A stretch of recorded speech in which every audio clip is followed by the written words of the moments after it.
Когда цыплята выведены в инкубаторе и содержатся в правильных условиях, то беспокоиться об их здоровье не нужно.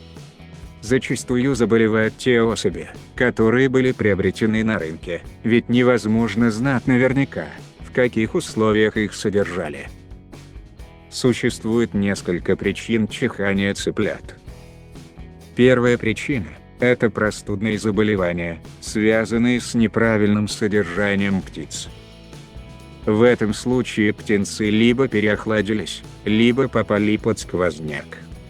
Простуда не является смертельной для цыплят, но если ее не вылечить, то она может перерасти в хроническую форму. В этом случае не исключен падеж поголовья. Вторая причина – это воспаление легких. Это заболевание очень серьезное и требует длительного лечения курсом антибиотиков.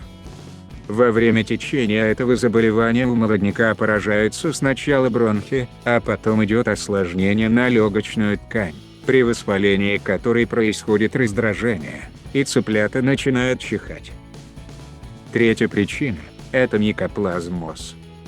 Это крайне опасное вирусное заболевание, которое передается от одной птицы к другой.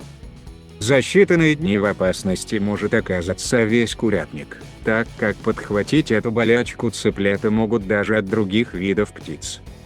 Зараженных цыплят срочно отселяют подальше от всего поголовья. Важно помнить, что определить болезнь может только опытный ветеринар с помощью специальных анализов.